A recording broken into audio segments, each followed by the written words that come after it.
stage screen and my own head. Oh, we're live now, it says, but I think we've been live already. Oh, I hope we said good with me is things. Monica Klein of Coaching for Health. Hello. Hello. Again, 22. That's great. 22 and counting. At 25, we become an antique. Or that's years. Sorry. Not episode. Never. 25 is young. 25. Different people say different things, which is like, age 25. What will you say at 150? I don't know. At age the sesquicentennial. Anyway, we are here to talk today about kind of a recap of what we've been talking about for the last 21 episodes, as well as some of the strategies and things that we can use in the pandemic to either just cope with things or to actually thrive. Survive or thrive? Which do you choose, Monica? I'd say thrive for sure, but we're always surviving. That's always part of the equation. Let's put them in the thriver's seat for this trip. And the striver's seat. And remembering, of course, this is my prop for today, the only one I have. Yes, I like that. It's easier to stay well than to get well. True. So true. I mean, once you're not well, once you're ill, it is a Herculean effort to turn it around. I mean, it can be done, but it's very, very difficult. Yeah, when you're not well, things have gone to hell in or outside of a handbasket. So, Christopher, I've been on a COVID diet, and it's not what you think. Are you swallowing viruses? No. It is like I have been limiting, if not eliminating, most of my news consumption. Oh. And I feel better doing that because I'm not constantly in a state of fear. And oh my goodness. So it's soothing your mental health with ignorance. I wouldn't say ignorance. The old expression was ignorance. Let me tell you the rest of it. Yeah. I choose certain authorities and certain experts that I believe have valid information. That's who I choose. That's where I get my information these days, not from the hype and the sensationalism of mainstream media. It's too much. I mean, it's constant. It's funny you say that because my wife, Maggie, all she does is look at just a couple of numbers in the morning. She looks at the 5-day, the 7-day moving averages, checks a few things that are going on here, but she's a stats nerd from way back when. And so that's pretty much her consumption, a little bit of social media because she's on Instagram and Facebook for business. But for the most part, she just analyzes the numbers and that's it. Yeah. I mean, I was doing that initially. I was on Worldometer all the time when this first started. Yeah. And I go to it maybe, once or twice a week now, not as much because it's interesting. And of course, a lot of those numbers aren't true because of the reporting inaccuracies. Yeah. I mean, there's a lot of people in Harris County, Texas, Houston, where I used to live back in the 80s. There's a lot of people who are just dying at home. Yeah. And often those numbers were actually not part of all the stats. So. Yeah. I mean, are they dying alone? Is that some of the information? Sometimes, yeah. I mean, you don't know. Yeah. And certainly when I look at, globally, some of the countries that aren't reporting as well. So, but here at home, I mean, here in our neck of the woods,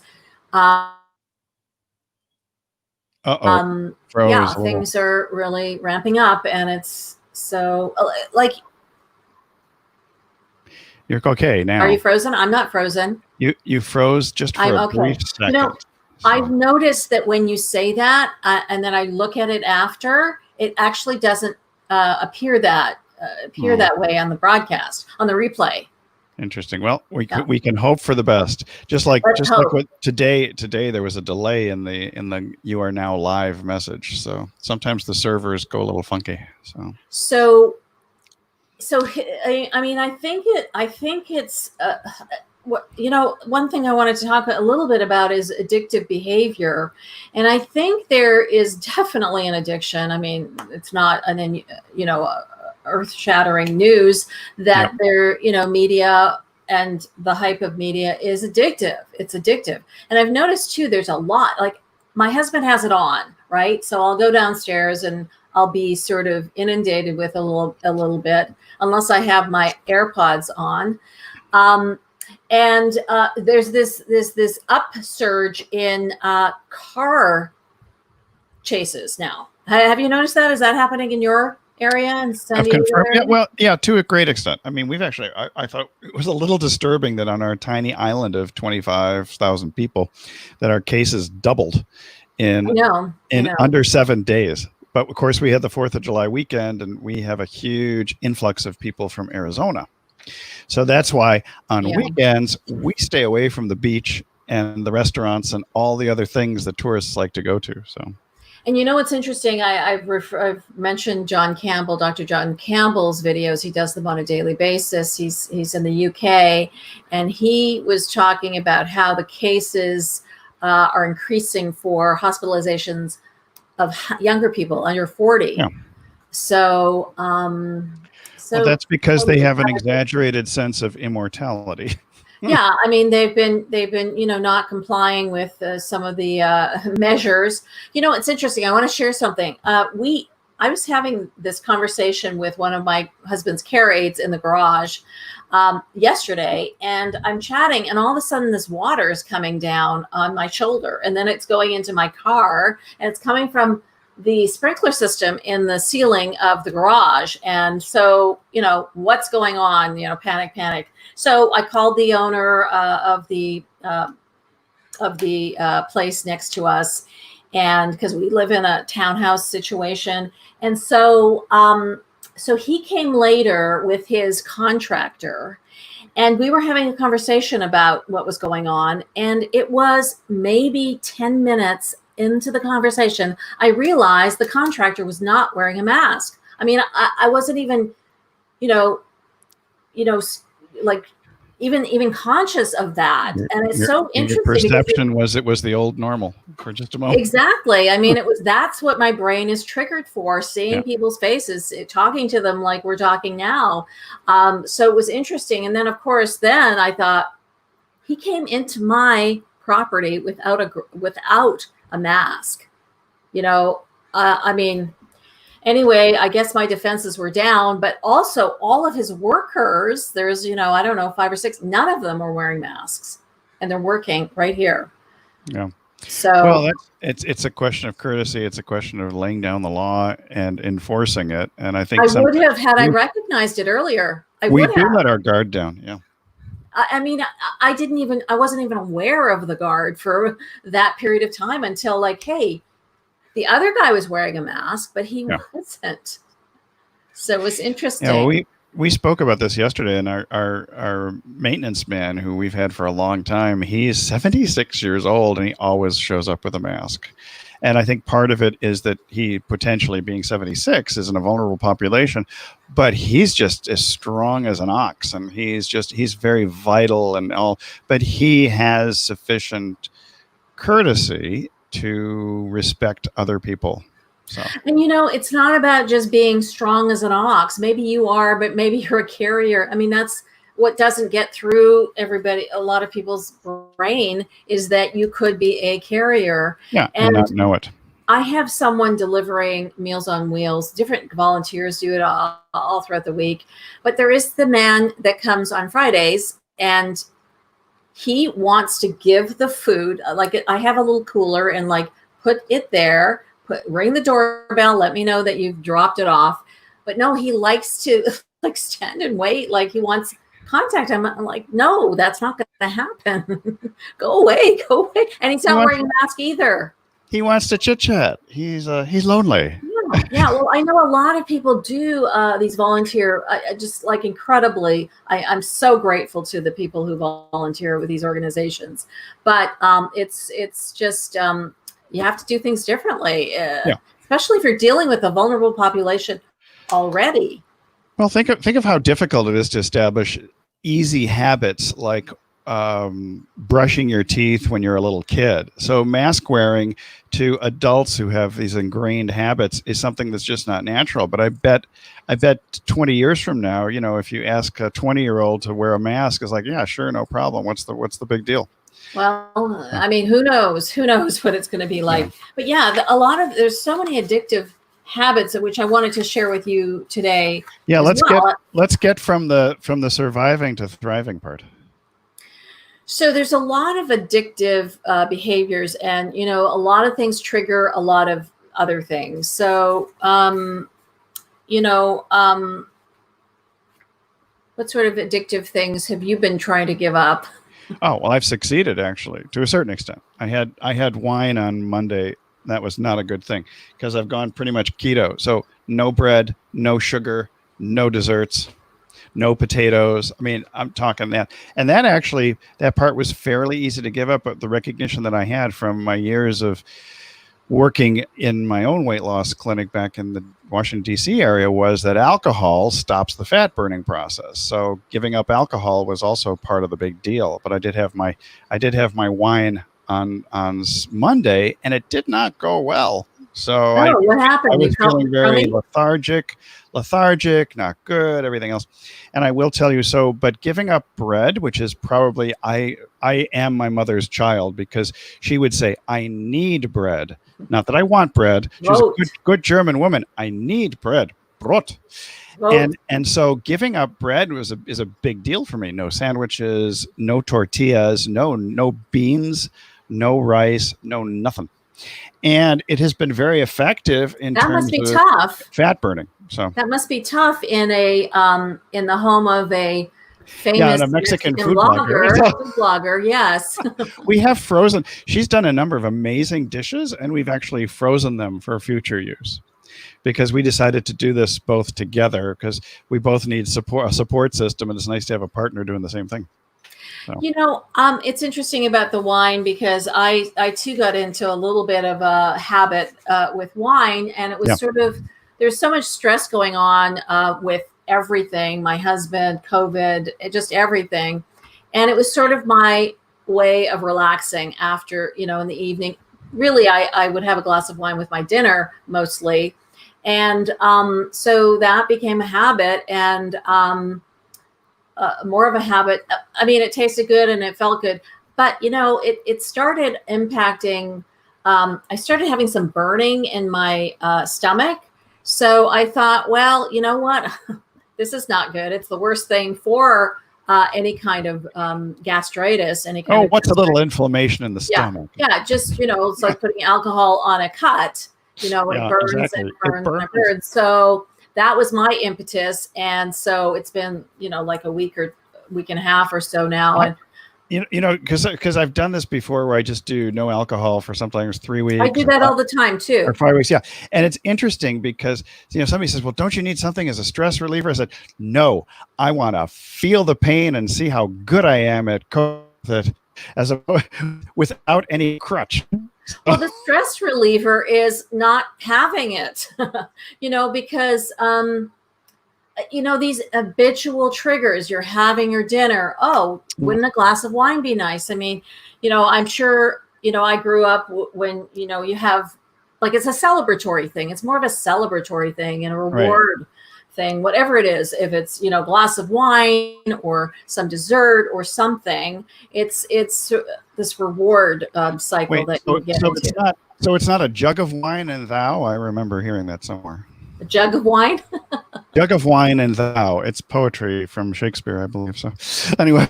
I don't know that line. Don't drink. Oh my gosh, we have to find a jug of wine and thou. That's apparently that's the recipe for a good. It's a recipe for a good time with your significant other. Yeah, I mean, my husband doesn't drink at all, of course, because he's so compromised. But yeah. But alcohol will lower your immune response. So you've got to figure out, what is the amount that I can tolerate at any particular time, because we are different people every single day. depending on what We things are. we've consumed previously and what things we're doing during the day, what our thoughts are, what our stresses are, and everything else like that. So being able to thrive basically means staying well and boosting our resistance to bad stuff. And it does affect brain cell. No, it does. Brain But cells as the good well. news, the good news is those brain cells can grow back. Just what we were told back in the 70s, 80s, and 90s. New cells. Well, I'm not sure if Daniel Amen agrees with that, but anyway. That's okay. He's only one guy. He's only one expert. Yeah, I mean, of course, but the point is that whatever addictive item or habit that you have, it's first the change has to come in the mind, and there has to be a why. Like, why do I want to make this change? Why do I want to stop this behavior? Yeah, where is your powerful why? I'm going to go to our Total Health Live group and the only reason I'm doing that right now is because StreamYard doesn't pull in the comments from there. So just in case there's some of you who've been trying to get our attention, I have not been ignoring you. It just doesn't pull in group comments. So. Well, we hear you, we see you, and continue to leave comments. People are there. In fact, I'm so sorry. That's too bad, because we would love to answer your questions and get you involved in the conversation. So Michelle Peel, thank you for coming here. Masha Andrew, thank you coming here. Hi. And Christopher Vogelman, thank you for coming. I feel like Romper Room, and I see. Well, I mean, so here's the thing. I think if you want to have us bring comments up onto these broadcasts, it's a little tricky. So I think I would suggest going to the Coaching for Health page, because that's a page and not a group. And StreamYard, this software platform we're using, will pull your comments and questions into the comment section. I do apologize for that. Also, the Dr. Vogelman page also will pull it in. So I'm sorry that I've missed your comments, because it's great to have you here. Okay, so we were back to talk about habits, addictions and habits, and Netflix. Okay, so you look at the major ones: alcohol or processed foods, sugar, bread, like all the things you just mentioned. Or worry could be an addictive. Worry is absolutely an addiction. Arguing is an addiction. Yep. Getting, always having to have a heightened drama, increasing that dopamine response. Although arguing probably. If you need that adrenaline rush. Yeah. It can cause your brain to go to mush. So. And so the more you do it, the more you create this pathway that it just becomes automatic. You're not even thinking anymore. It's just like a reflex. Yeah. It's like neuroplasticity. It's common in brain injuries to have some of these patterns where impulse control is lacking. Yep. And so it's just you just go to this automatic. Especially if you start losing some of the prefrontal cortex, you just get this limbic system and cerebellum stuff. The reptilian brain. Yes, you get all lizard-like. Yeah, lizard-like. Yeah, and so you lash out instead of with your tongue as a lizard would do. You lash out with words and your reptilian brain. Your little viper, your little fangs come out, and you spread a little viper, a little venom around your family and loved ones. Yeah, I kind of am experiencing this at this moment a little bit. Not at this moment, but at this time, because my husband has had several strokes and a brain bleed, and so we've been seeing that's happening a little bit more. Certainly, so we try to reduce the agitation as much as possible. Yeah. He has another condition, myasthenia gravis, and even asking him too many questions can cause some aggravation. Yeah, because there's all these problems with muscles in the throat and all. I had a patient many years ago with myasthenia gravis, and I was like, I looked at him and I was like, I looked at this and I was watching his affect and everything. I said, we need to get you to a neurologist right away. And it was really funny. What was he doing? He had some tongue issues and some swallowing issues, and I was like, oh, this is not good. Coughing, choking, gagging. Not really gagging, but you could tell that there was difficulty in swallowing. And I thought to myself, this is, I guess it was an unusual pattern. I was thinking, God, this is one of those neurological conditions. It's either myasthenia gravis, or it's Lou Gehrig's, or it's something else, or it's like it's another type of demyelination disease. And I thought it could be a cranial nerve problem. I got to get him out of here. Well, there's also chronic demyelinating polyneuropathy, chronic inflammatory demyelinating polyneuropathy, which is also something my husband has. And these are neuromuscular. So and that is a mouthful, but basically you're losing the insulators to your nerve cells. So. Yeah, CIDP. Yeah, it is. And it's interesting, when he was first being diagnosed, I thought it was more that than myasthenia gravis, because he didn't, he didn't have some of the symptoms that are associated with that, with the swallowing, and often there's droopiness of the eye. The eye droop is really significant. Yeah. More than one patient, but those are very unusual cases. Most of the people who are our viewers and members of the Total Health Live group, which, by the way, you can join. Just put in a request it's Total Health Live. It's a private group, and we answer questions and drop in other information from time to time. We used to only broadcast through that group, but I decided it's probably a good idea, or we decided it's a good idea to spread the word as an antidote to a lot of the misleading information that goes on in all forms of media. So. Some of these rare and some of these debilitating illnesses may not. I mean, we're here to talk about health, but we're also here to talk about how to prevent, developing some of those diseases, specifically diabetes, which is sort of like the precursor for so many other illnesses. For a lot of things. For kidney, I mean, diabetes just wipes out even just the tiniest blood vessels in the kidneys. Kidneys, and then the neuropathy, the subsequent neuropathy in your feet, and the high blood pressure, yada yada yada. So let's look back at some constructive things that people can do. So we talked about your favorite thing is vitamin S. Sleep, yes, and I just sent out my latest article, which I mean every chance I get, I talk about vitamin S.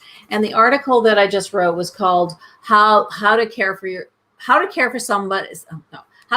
somebody as well as yourself. I think that was the name of the title, something like that. I was working with the title, and so I think that's what I finally decided on. But anyway,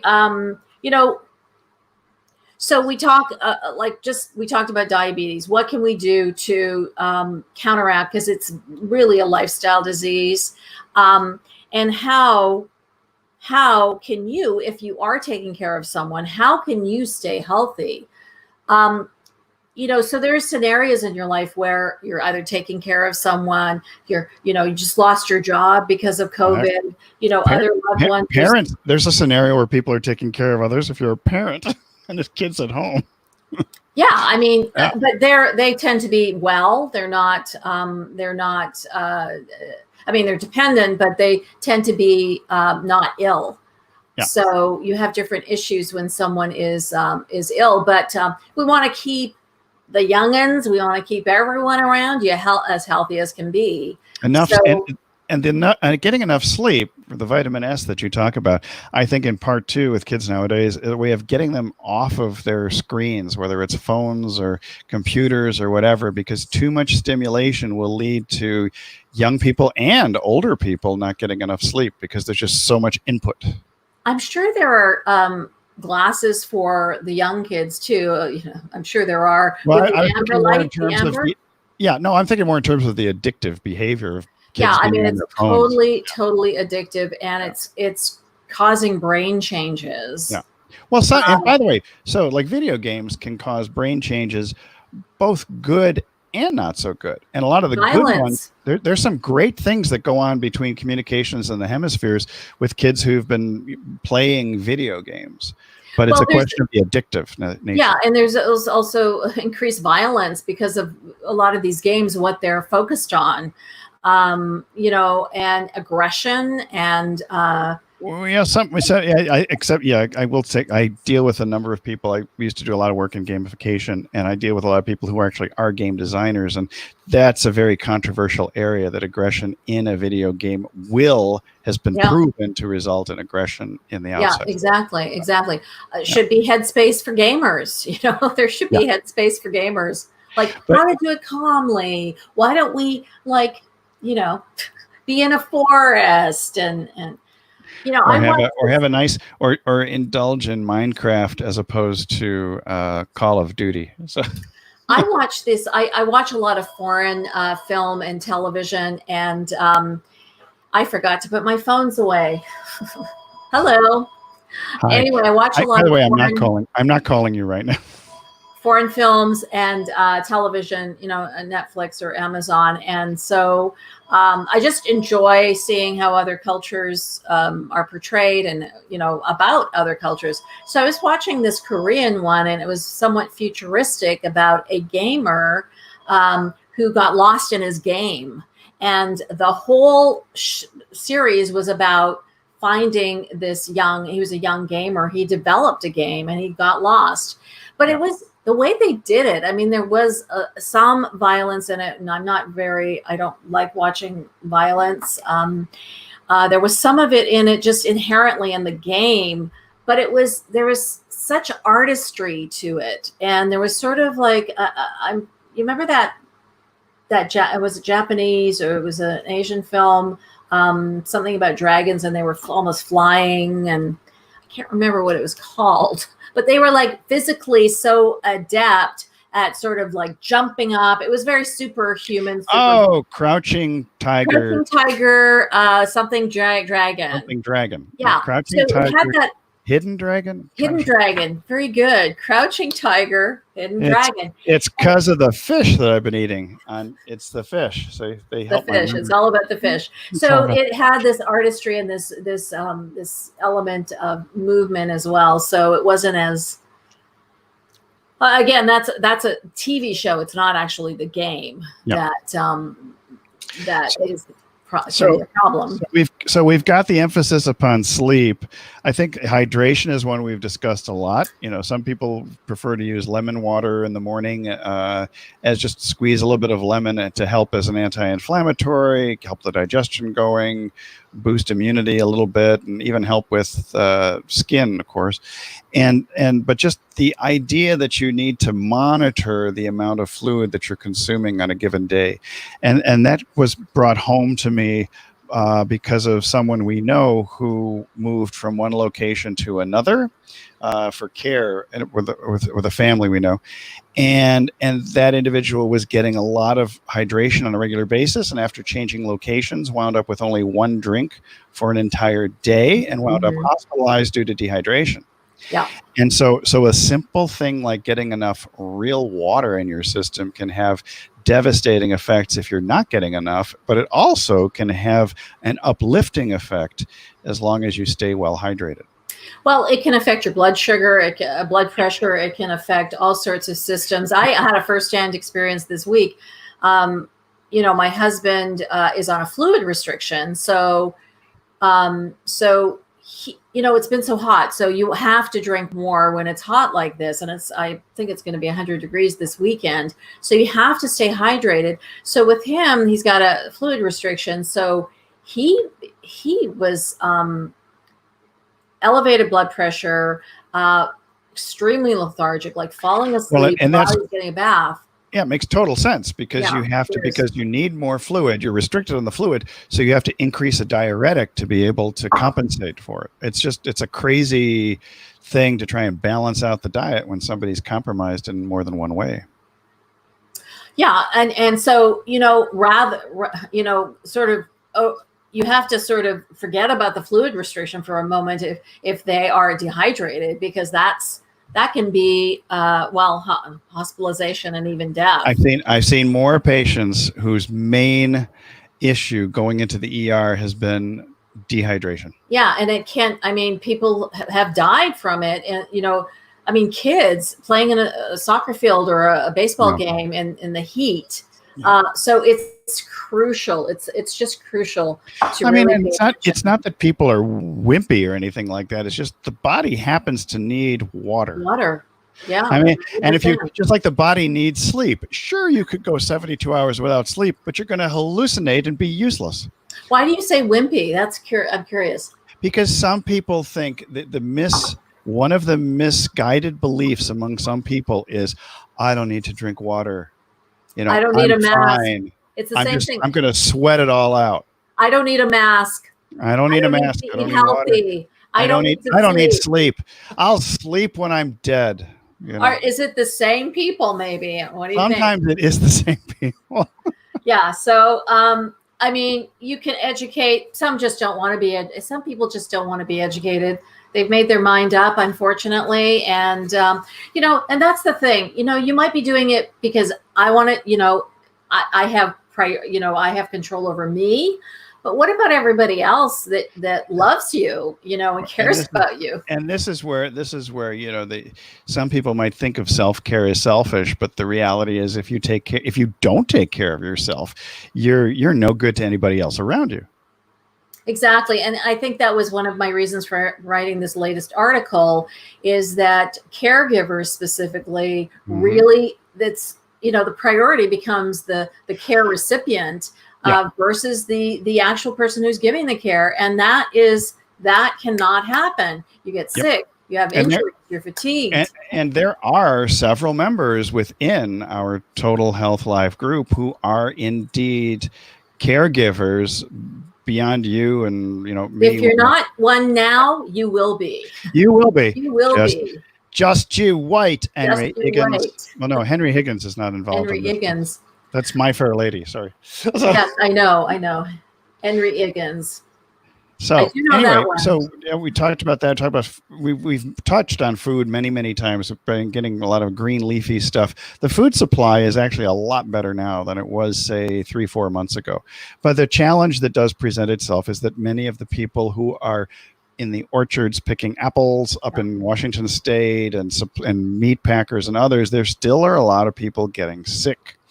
And so those people who are on the front lines who are providing our food, including delivery people, the truck drivers and others, they are exposed a bit more to the potential for being a recipient of the virus or being a carrier, even if, unwitting carrier. Yeah. So there's the food. I mean, I've certainly heard people, cleaning and Cloroxing their food when they get it, which is Clorox our food, but we do clean the food.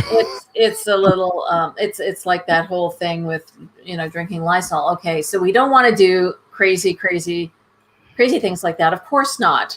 That's going to get into the food. It's going There to. no Mr. Clean. Food has pores. Do not take a Mr. Clean cocktail. My advice to you. Yeah. So. I mean, you don't need to be extreme. And, what I do often when I get packages, I will let them sit for a few days, sort of aerate, and oftentimes, or I'll unpack them and I'll let the boxes, stay open, but I'm washing my hands constantly. Yeah, we do that too, and we do use a fair amount of isopropyl alcohol too in certain things. When a new item arrives in the house, and we want to use it faster than 3 to 4 days or so, then we will actually wipe it down, and that has proven to be extremely effective. But we've gone through a lot of alcohol. Yeah, I've seen that it's not as easy to get alcohol. We made sure we were well stocked back in March. So. Yeah, I mean, even then, because I was starting to think about, supply, getting some more supplies. We weren't hoarding alcohol, but we picked up 3 bottles, and they've lasted. I think we've only gone through 1. Well, that wine you're not drinking, there you go. It's the vodka. The vodka is the one that I really should be looking at, because that solves that just serves all incredible purposes, from sterilizing wounds to healing your wounded emotions. So I got a notification from Amazon for these gloves that I ordered for they're not latex, they're nitrile gloves. Yeah. End of August, September is when they'll be here. Hey, so it does not surprise me at all, because unfortunately We used to call it what? Personal protective equipment. Yeah, no, there's a new term. What did I call it? It's gear. essential protective gear. I think it wasn't Richard Gere. No. Well, he might be wearing it, but he might be wearing it at this point. So the thing about the gloves is I need the gloves on an ongoing basis for me and everyone here. So there was a time initially there weren't supplies, then there were supplies, then we're looking at not having because of this upsurge again and the fear that everyone's feeling again. Well, not everyone, but many people are still feeling. Well, the uptick will make people sick. And the question is, and I don't, at this point when people tell, the death rate is lower and this and that, well, the number of people increases over time, regardless of the rate. And so, I think I was just appalled the other day because I went to the hardware store yesterday, as a matter of fact, and I had to pass a restaurant. All these people were dining outside, and even the people waiting weren't wearing masks. And the license plates were all from Arizona. I'm like, okay, I think, and so when I returned to my car, I went through the back alley rather than face that onslaught of potential spreaders. So. Yeah, I don't go out that much, and I fear that when I do, I will be a stranger in a strange land and not be very functional up there. But the funny thing is, you go into the hardware store, it's like, they even have signs there. They mask up, it's like, and they will. It's a small town, like 25,000 people. They will not serve you. They'll escort you out if you don't have a sign. And we've had several restaurants close here too in the last couple of weeks. Temporarily. The restaurants who were the most responsible announced on our little, sort of groups like the Patch or call it the Coronado Happenings. They announced, hey, we've had somebody test positive. We're closing down for 48 hours, cleaning everything, and then we'll reopen. And they all, they do all takeout and stuff. That was really appreciated. Whereas we had another restaurant on the island who had the manager get sick, tried to cover up the whole thing. And now this person 10 days later or 7 days later, the owner was apologizing, and it's not gone well. I would not be surprised if this particular restaurant goes out of business because the locals here are unforgiving of people covering up the truth. Well, I mean, it's unconscionable for them to even, do that. I mean, they waited until after the 4th of July weekend to announce it. So, are there fines being? There may not necessarily. Or the health department is shutting them down, or I would not be surprised if there's litigation in the works. And I can tell you, I would think so. I will tell you that the people in this town have long memories, and I will tell you that once the tourists leave, they may have to shut their doors permanently. So. Yeah, I mean, it's a risk they took, and it was a stupid thing they did. They went for the profit no matter what. So and that's a mindset that needs to be, shall we say, altered or it doesn't hurt to be truthful. Two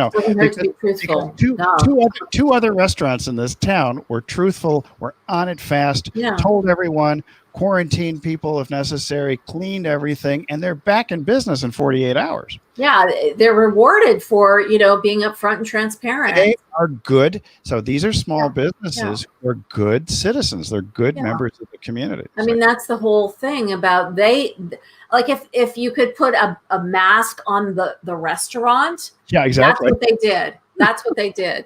They wore a mask. They wore a mask. The other one told everybody to come on in during the 4th of July weekend. The mask was down for those guys.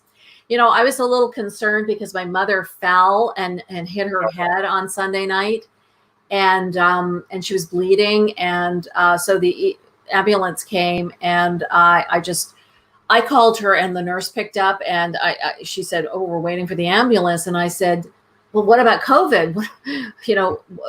Where are you taking her? Like, I had visions of her sitting in the ER for hours or whatever. She said, no, we're gonna take her. There's a whole COVID area, a non-COVID area, and she'll be fine. And so she came back that night with stitches, no concussion, no brain bleed. Oh yeah, I've had a head wound. A head wound just bleeds like crazy because there's so much vascularization. There's so many. She was bleeding a lot. And it was the anniversary of my brother's passing 12 years ago from an actual fall where he didn't make it. Well, that's a hell of a way for your mom to celebrate. Yeah, and I've been trying all day to reach her to sort of like be there for her because, you know, it's a sad memory, of course, of losing her son and my brother. And so, but anyway, she's okay, a little bit weak because of the blood loss. But I was like, you know, what about COVID? And they didn't have to quarantine her because I think they tested her and she was fine. That's the beauty. The beauty of testing, I still believe, to me, it's just a public health issue, which is you really need to have tens of millions of tests done every single week. Well, the thing about that, though, too, is that you could be negative tomorrow and positive. Yeah, maybe positive. Or even the same day. Yeah. I mean, and that's another. What do you think about this rash or this reasoning? I don't even want to call it reasoning. Like, oh, the cases are up because they're testing more. It's not really that it's worse. It's just we're testing more. The population is up because we've been recording birth certificates. If we just stopped recording births, we wouldn't have an overpopulation problem. Okay, so that's your answer. I mean, it's the same sort of logic. I know. If we didn't know something, it would go away. That's the ignorance is bliss plan. So if I don't know that gravity exists, I can walk off the 102nd floor of the Empire State Building. Yeah. So that will happen to me. You can't track it unless you measure it. So we need to measure all the time. Even if you believe that you're going to have this miraculous vaccine or something coming in the future, or a drug therapy similar to, say, the old the AIDS, what was it, the cocktail with those 3 drugs that were in the AIDS cocktail. The reality is it takes a long time to produce this stuff, to distribute it. And, the easy fix, if there's a fix, is just to wear masks, practice physical distancing, be smart. Wash your hands. Wash your hands. I mean, you look at countries like South Korea and other places who've done this, they get the thing in check and it's okay. And, these are democracies who revel in their freedom of speech and everything else. South Korea has free elections and everything else. And the reality is that a public health issue goes along with the idea e pluribus unum. Out of many, one. And if you cannot, for a moment, put aside your individuality for the good of the country, I think there's some issues going on there. Well, yes. I mean, this is, the contractor who I was referencing, who wasn't wearing the mask, he said he was a cowboy. And I thought, oh, now that all makes sense because he, anyway, these loose cowboys that think they're invincible and they don't care. I mean, it's almost like they think they care about other people, but they essentially are not doing a caring thing. Sometimes it's a token gesture. They'll wear a mask when they're walking past somebody, but sometimes somebody walks past them and they forget to put the mask back on. So there's some people who are sort of in between. Yeah, they're pseudo anti or pro maskers. They're centrists, shall we say? Centrist anti-masker, quasi or pro. They don't really know. They're indecisive. They're in that. The indecisive masker. So you were talking about the Asian. Well, the Asian population is more used to wearing the mask. Oh, yeah. But the Europeans as well, they have, I mean, the numbers aren't going up there. Germany was, I was watching Germany all along because they're very progressive in all sorts of alternative health practices. And, they were, and many of the countries now have got. The Swiss are very good too. Swiss really too. I mean, it's that whole. I mean, in Europe, the numbers are not escalating like they are here, with the exception of the UK. Yeah, interesting. but nothing like, here and Mexico and Brazil and India and Africa now. Well, but I will tell you something interesting about Mexico. I mean, there's certain places, there are hotspots, like southern Mexico. There are places where they've run out of hospital rooms, let alone ICUs and ventilators. And they basically say, look, you either take care of yourself and stay at home, or there's a good chance you're not going to make it because we've run out of room. Well, I've heard some of the states are like that too. Some of the southern states. Oh, we're getting our capacity. So people, we're San Diego County now, because we have good bed capacity, and a lot of people. San Diego County actually has done very well compared to many other parts of the state, and now we're getting people shipped in from Arizona and other places into the COVID units. That's interesting. Wow. So in Southern California, they were being shipped into Northern California in the Bay Area for the same reason. So a lot of LA people were going to San Francisco. A lot of Arizona people are coming to San Diego County. Yeah, and LA County is the largest county in the state, and I am in LA County, but almost in across the street, it's a different county. So, but people in LA County are competing with Riverside to see who's going to be number one. Yeah. So, yeah, we don't want to be number one. We want to be number one. So you look at the number of deaths in a country and everything. USA. This is not something to be proud of. It's not a race. It's not a competition. We want to be number one in survival rate. How's that? Number one is survival and thrival. Can we call it about thrival? I'll just make up the word if we don't have. Hey, so we're coming up on 8 minutes before the hour. I have another broadcast to do shortly. Yes, you do. And so with that in mind, I'm going to stretch and move. And I have things. I want to thank you for joining us today. Yes, muchas gracias. Muchas gracias. And we really appreciate, I hope you appreciate this conversation, this continuous conversation and coverage and ideas about what to do in this real crisis, continuing crisis that we are facing on a daily basis. So, there are ways to de-stress other than doing addictive behaviors and, having things that aren't serving you, aren't, giving you the health that you need, because you need your health. This is a health crisis. Of course, it's a financial and economic one, but first and foremost, it's a health crisis. So, and if you wear out your body, where are you going to live? Where are you going to live? This is your temple. This is your temple.